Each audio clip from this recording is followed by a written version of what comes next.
கவிதா கவிதா நான் வந்திருக்கேங்க. நான் உள்ள ட்ரெஸ் மாத்திட்டு இருக்கேங்க. ஓ சாரிங்க. சாரி இல்ல, சுடிதார். அதுதான் எனக்கு எடுப்பா இருக்கு. ஏங்க இதெல்லாம் நான் உங்கள்ட்ட கேட்டேனா? இதெல்லாம் ஒரு ஜெனரல் நாலேஜ் தானே, தெரிஞ்சுக்கிறதுல தப்பு இல்லையே. இத பாருங்க, நீங்க கட்டாயமா வரணும்னு சொன்னதுனால தான் நான் ஊரு கூட போகாம நேரா இங்க வந்திருக்கேன். யாரையும் அறிமுகப்படுத்தி வைக்கிறேன்னு சொன்னீங்களா? யாருன்னு சொல்லுங்க, நான் பாத்துட்டு கிளம்புறேன். ஏங்க வரும்போதே சுடு தண்ணியை காலை ஊத்திக்கிட்டு வருவீங்களா? கொஞ்சம் இருங்க, நான் ரெடி ஆயிட்டு வந்துடுறேன். இல்லைங்க, நான் ஊரு கிளம்பணும், நீங்க வாங்க. என்னங்க நீங்க இவ்ளோ அவசரப்படுறீங்க? உங்களுக்கு வேற வேலையே கிடையாது, நான் கிளம்புறேன். பயப்படாதீங்க சார், நான் தான். எனக்கு பயமே நீதான்யா. நீ எப்பயா வந்த? உங்க நிழல் மாதிரி உங்க பின்னாடியே ஃபாலோ பண்ணி வந்த சார். உங்களுக்கு என்ன பார்க்க நேரம் ஏது சார்? நீங்க தான் சிஸ்டரை ரசிக்கிறதுலயே இருக்கிறீங்களா சார்? யோ ஓங்கி அரைஞ்சா மூஞ்சி போறலாம் பேந்து. நான் எப்பயா பார்த்து ரசிச்சேன்?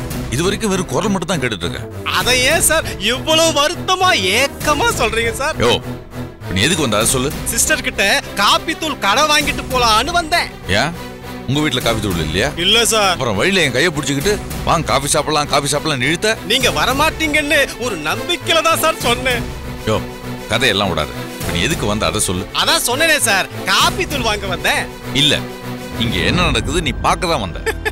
அதை ஏன் சார் நான் பார்க்கணும்? அங்கதான் என்ன நடக்குதுன்னு எனக்கு தெரியுமே. யோ நீ நினைக்கிற மாதிரிலாம் எதுவும் நடக்கல. நீங்களும் சிஸ்டரும் வெறும் ஃப்ரெண்டுன்னு தான் நினைச்சேன். ஆனா அதுக்கு மேல ஒரு படி, அதுக்கு மேலயா? நீங்க சொன்னதுக்கு அப்புறம் தான் டோட்டலா மேட்ரே வேற மாதிரியா போகுதுன்னு தெரியுது சார். யோ அசிங்கமா பேசாதயா. இங்க வந்து சிஸ்டர்னு சொல்லிட்டு ஆபீஸ்க்கு வந்து டிரான்சிஸ்டர் மாதிரி இங்க நடக்கிறதெல்லாம் ஒப்பாரி வைக்காத. பாரு, நாங்க ரெண்டு பேரும் டீசன்டான ஃப்ரெண்ட்ஸ். எங்களுக்குள்ள நாகரிகமான கண்ணியமான நட்பு தான் இருக்கு. நாங்க ரெண்டு பேரும் பேசிக்கிறது கூட கண்ணியமா நாகரிகமா தான் இருக்கும். ஏங்க இந்த yellow கலர் டாப்புக்கு green கலர் பாட்டம் சரியா இருக்கான்னு வந்து பார்த்து சொல்லுங்க. ஏன் இழிக்கிற? கண்ணியமான சிஸ்டர் சார், மேட்சிங் பார்க்க கூப்பிடுறாங்க, போங்க சார். ஓ ஒரு ஃப்ரெண்ட் இன்னொரு ஃப்ரெண்ட் கிட்ட கலர் மேட்சிங்கா இருக்கான்னு கேட்க கூட மாட்டாங்களா? இந்தா. எதுக்கு சார்? காஃபி தூள் வேணும்னு சொன்னேன்ல, வாங்கிட்டு வீட்டுக்கு போ போ.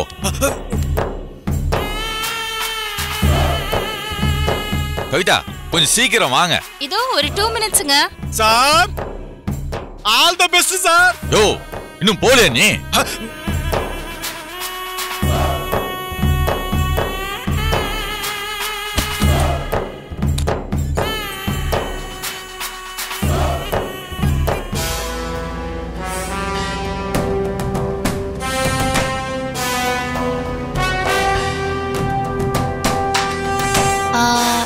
நான் அழகா ட்ரெஸ் பண்ணிருக்கேனா? இப்போ நம்ம எங்க போயிட்டு இருக்கோம்? டிரைவர் நல்ல குண்டு குழியுமா பார்த்து ஓட்டுப்பா. Okay madam. ஏப்பா அவங்க தான் குண்டு குழியும் பார்த்து ஓட்ட சொல்றாங்கல்ல. நான் குண்டு குழியுமா பார்த்து தான் சார் ஓட்டுறேன். அவங்க அந்த அர்த்தத்துல சொல்லலையா? நான் சொன்னது டிரைவர் புரிஞ்சுக்கிட்டாரு, உங்களுக்கு புரியலையா? சரியான மக்கு. ஏங்க இப்போ எங்க தாங்க போறோம்? ஹாஸ்பிடலுக்கு. ஆஸ்பத்திரிக்கா? ஏன் உங்களுக்கு உடம்பு எது சரியில்லையா? எனக்கு ஒண்ணும் இல்ல, நான் நல்லா தான் இருக்கேன். நிறைய குழந்தை பெத்துப்பேன். நானும் நல்லா தான் இருக்கேன். அப்புறம் யாரை பார்க்கறதுக்காக ஹாஸ்பிட்டல் போறோம்? ஒரு முக்கியமான விஐபியை பார்க்க போறோம்னு சொன்னேன்ல, அவரை பார்க்கறதுக்கு தான் ஹாஸ்பிட்டலுக்கு போறோம். டாக்டரை பார்க்கவா? இல்ல, பேஷண்ட். பேஷண்டா? ஏங்க உங்களுக்கு என்னதாங்க பிரச்சனை? எதுக்கு இந்த சஸ்பென்ஸ்? யாரை பார்க்க போறோம்? எதையோ சொல்லி தொலைங்களேன். டென்ஷன் ஆகாதீங்க. பக்கத்துல ஒரு வயசு பொண்ணு குல்குந்து கலர்ல கல்கட்டா குலாப் ஜாமுன் மாதிரி இருக்கேன். நீங்க என்னடானா கடுப்படிக்கிறீங்க? நியாயமா நீங்க என்ன சொல்லணும் தெரியுமா? என்ன? டிரைவர் தம்பி, வண்டியை எங்கேயும் நிறுத்திராத. வண்டியில பெட்ரோல் தீர்ற வரைக்கும் இந்த உலகத்தோட விளிம்புக்கே போய்கிட்டே இருன்னு சொல்லணும். ஏங்க எனக்கு பைத்தியமே பிடிக்கிற மாதிரி இருக்கு. இப்படியே பேசிட்டு இருந்தீங்கன்னா நேரா மென்டல் ஹாஸ்பிட்டல் தான் போகணும். கரெக்ட், நாம அங்கேதான் போறோம். Mental ஹாஸ்பிட்டலுக்கா?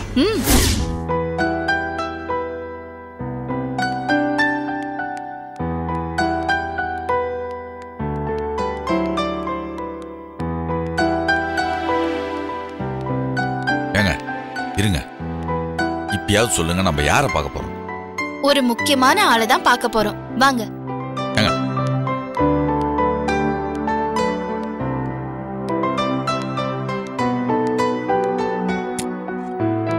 May come in doctor? Kavitha வாங்க வாங்க. அம்மா சார் யாரு? என் ஃபேமிலி ஃப்ரெண்ட். உட்காருங்க. Hello doctor. Thank you doctor. Doctor, அண்ணனை இன்னைக்கு டிஸ்சார்ஜ் பண்ணிடலாம்ல? ஓ ஷியோர்.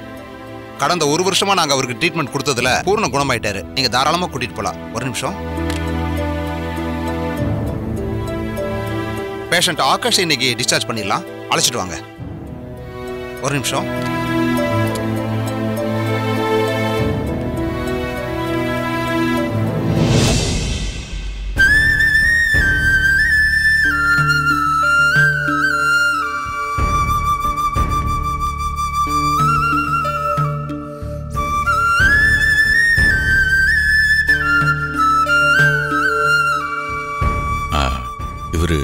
இவர் என் அண்ணா ஆகாஷ். ஓ, இவர் தானே திவ்யாக்கு பார்த்த மாப்பிள்ள? ஆமா. ஃபைனல் டோசேஜ் கொடுத்துருக்கோம். ரொம்ப லேசான மயக்கத்தில் இருப்பாரு. நாளைக்கு எல்லாம் சரியாயிடும். டாக்டர், இவருக்கு என்ன ப்ராப்ளம்? அதெல்லாம் நான் அப்புறமா சொல்றேனே. மற்ற மாத்திரைகள், அவரோட ரிப்போர்ட் எல்லாமே அவரோட பேக்ல பேக் பண்ணிருக்கு. நீங்க கிளம்பலாம். ஏதாவதுன்னா எனி டைம் கால் பண்ணுங்க. Please waiting. கிளம்புங்க. Thanks doctor. ஆகாஷ், நீங்க கிளம்பலாம். நான் எடுத்துக்கிறேன். போயிட்டு வாங்க. வாண்ணா. வரேன் டாக்டர். வாங்க. வரோம் டாக்டர். வாங்க சார்.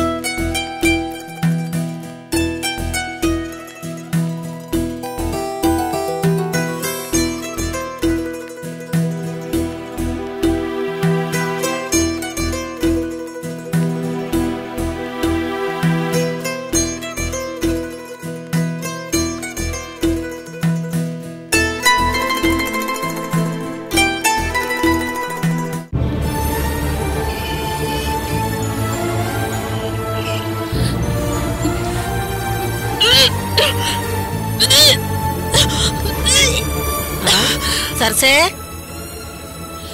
சரசே, என்னம்மா சரசே, மசக்க வாந்தி எல்லாம் பலமா இருக்கு.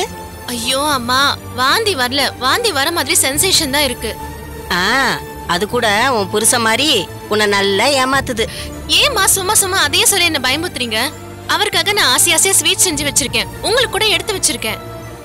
நீங்க வந்தது உன் புருஷனுக்கு தெரியுமா? இல்ல, சொல்லல. அவர் வரும்போது சர்ப்ரைஸா இருக்கட்டும்னு நான் ஃபோன் பண்ணி கூட அவருக்கு சொல்லல. அவர் இங்க வந்தா அவருக்கு சர்ப்ரைஸா இருக்காது, உனக்கு தான் அதிர்ச்சியா இருக்கும். என்னம்மா சொல்றீங்க? அவர்தான் கவிதா கூட கையை கோத்திட்டு வர போறாரு. ஷோ, நீங்க சும்மா சும்மா இதையே சொல்லி என்ன பயமுறுத்துறீங்க. நான் இப்பவே அவருக்கு ஃபோன் பண்ணி பேசுறேன்.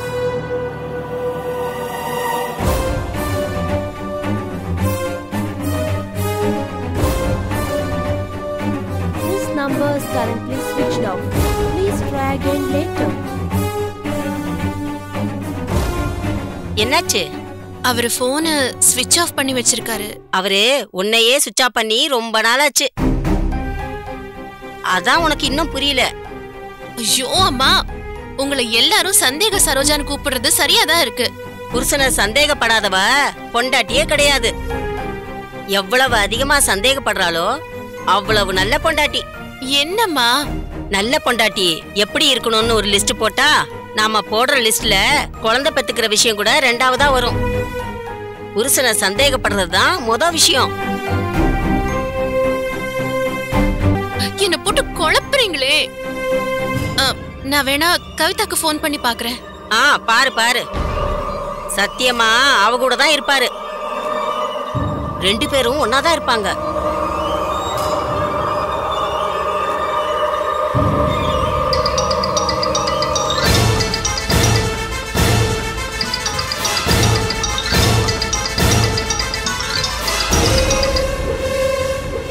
ஹலோ. கவிதா, ரொம்ப நேரமா ஃபோன் ரிங் போய்கிட்டே இருக்கு. நீ ஏன் எடுக்கல? நான் கொஞ்சம் பிஸியா இருக்கேன். சொல்லுங்க மேடம். என்ன மரியாதைலாம் பலமா இருக்கு? என்ன விஷயம் திடீர்னு ஃபோன் பண்ணிருக்கீங்க? ஒன்றும் இல்லை, சும்மா தான் ஃபோன் பண்ணேன். ஆமா, நீ எங்க இருக்க? அது நான் கார்ல சென்னைக்கு போயிட்டு இருக்கேங்க. உன் புருஷன் எங்கன்னு கேளு. அது ஒன்றும் இல்லை கவிதா, நான் இங்க காஞ்சிபுரத்துல தான் வீட்டுல தனியா இருக்கேன். அதான் நீயும் இங்க இருந்தேன்னா உன்னை கூப்பிட்டு கொஞ்ச நேரம் பேசலாமேன்னு தான் கால் பண்ணேன். நான் ஒரு முக்கியமான விஷயத்துக்காக சென்னைக்கு போயிட்டு இருக்கேன். 2 டேஸ்ல வந்துருவேன். வந்து பேசுறேன். யார் போன்ல? சொல்ற அளவுக்கு முக்கியமான ஆள் கிடையாது.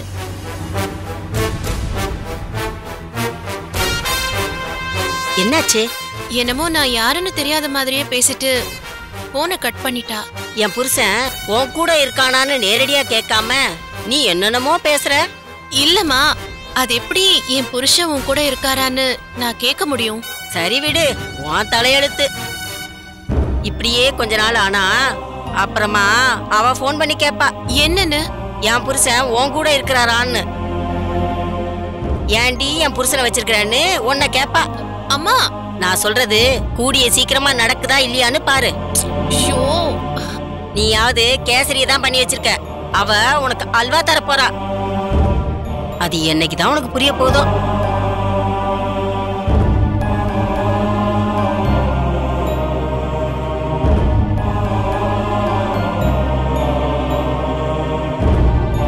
இல்ல, அப்படி எதுவும் நடக்காது. நான் குழந்தை உண்டாகி இருக்கேன். என் புருஷனோட வாரிசு என் வயத்துல சுமக்கிறேன். என் புருஷன் எனக்கு துரோகம் பண்ண மாட்டாரு.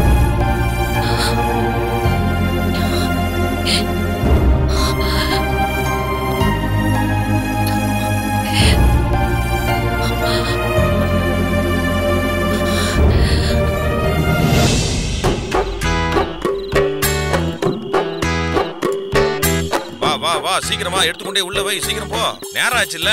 டேய் மாப்பிள்ள, கடைய சீக்கிரம் சாத்துறா, வயிறு பசிக்குதுடா. டேய் ஆமா, நம்ம கடையில வேலை செய்யறப்ப முருகன்கிட்ட இன்னும் பெரிய அறிவாளி மாதிரி பேசிக்கிட்டு இருக்கியாமே? நிஜம் தானே? நான் அறிவாளி தானே? அப்படியா? ஆமா. டெஸ்ட் பண்ணலாமா? பண்ணு. 1000 கிலோ எத்தனை ton? 1 ton. 3000 kilo? Ton ton ton. உங்ககிட்ட போய் கேட்ட பாரு. ஞான சொன்னியும். தபார், வர நீ என்ன ரொம்ப அதிகமா திட்டிட்டு இருக்க தெரியுமா? இந்த கடையில உன்னை விட நான் தான் அதிகமா உழைச்சிட்டு இருக்கேன் தெரியுமா உனக்கு? கணக்கு புக் எடுத்து பார்த்தேன். வராத பாக்கி பேர் பூரா ஒரு பொண்ணுங்க பேராவே இருந்துச்சு. அது தாய் குலங்கள்ப்பா, முன்ன பின்ன அட்ஜஸ்ட் பண்ணி தானே போகணும். அது எப்படி ஸ்ட்ரிக்ட்டா கேட்க முடியும்? இப்படியே போயிட்டு இருந்தா கடையை இழுத்து முட்டு போயிட்டே இருக்க வேண்டியதுதான். எங்க போறது?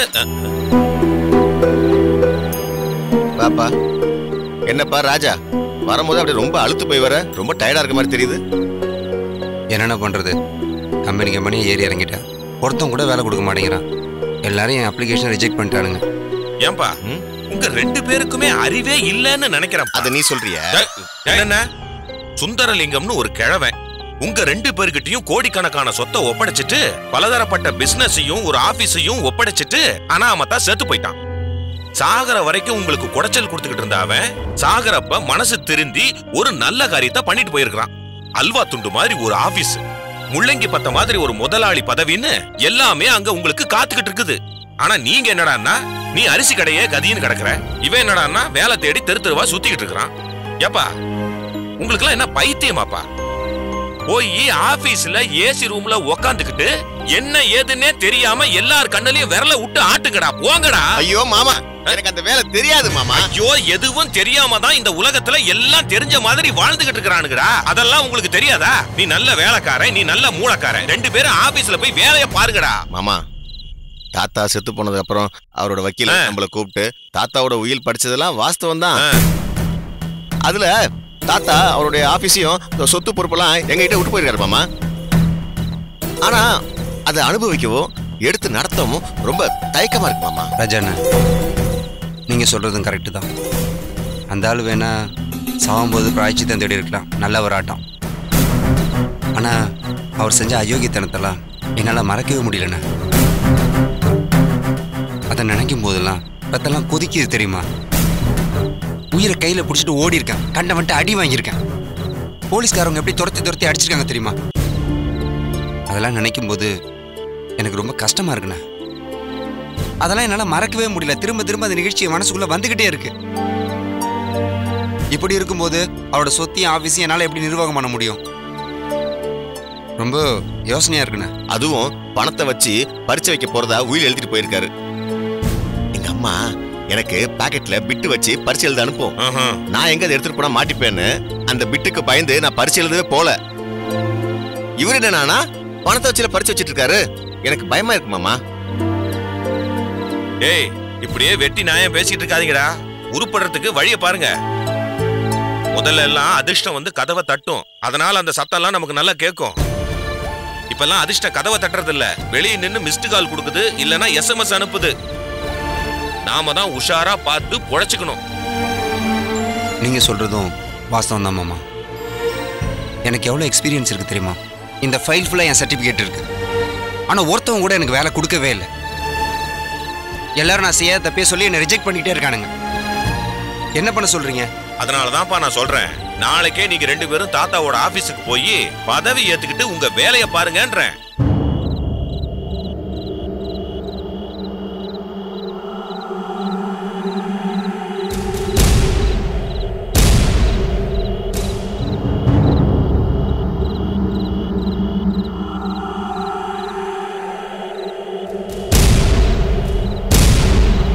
மாப்பிள்ள அரிசி கடையை விட்டுட்டு ஆபீஸுக்கு போயிட்டான்னா அரிசி கடையோட மொத்த பொறுப்பும் நம்ம கைக்குள்ள வந்துரும். தொலைச்சிருவான் உன்னை. என் மைண்ட் வாய்ஸ் உனக்கு வரைக்கும் கேட்டுருச்சா? சரி, நீ எந்தெந்த நேரத்துல எப்படி யோசிப்பேன்னு எனக்கு நல்லா தெரியும். ஜாக்கிரதையா சரி. சரி, கிளம்பலாமே.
சரிங்க, அப்படி கிளம்புறேன். நில்லுங்க.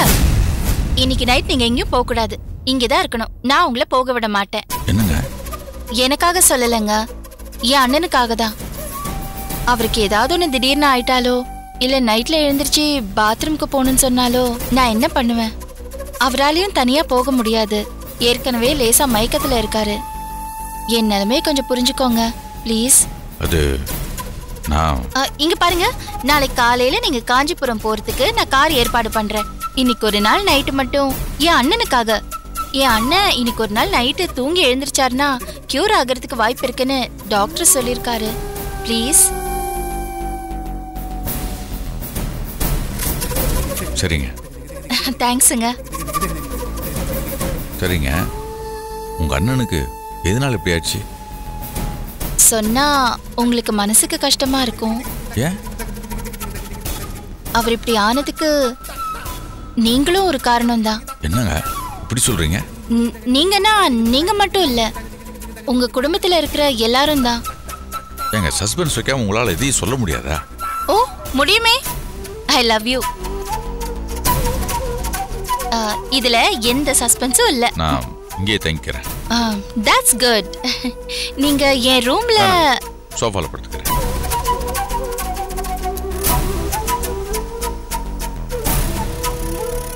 வழக்கமா நீங்களும் நானும் இப்படி தனியா இருக்கிற ஒரு சந்தர்ப்பம் கிடைச்சா நான் உங்களை விடவே கூடாது, அப்படியே கடிச்சு திங்கணும்னு நினைச்சேன். ஆனா இன்னைக்கு அண்ணன் இருக்காரு, எனக்கும் மனசு சரியா இல்ல, அதனால உங்களை பொழைச்சு போங்கன்னு விடுறேன். Good night darling.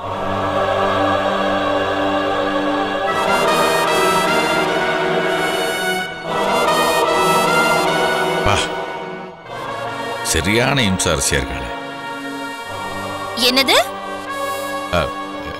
இல்ல, நான் குட் நைட் சொன்னேன். டார்லிங்க விட்டுட்டீங்களே. இருங்க, நைட்டு டார்லிங் மாதிரி வந்து உங்களை ஒரு வழி பண்றேன்.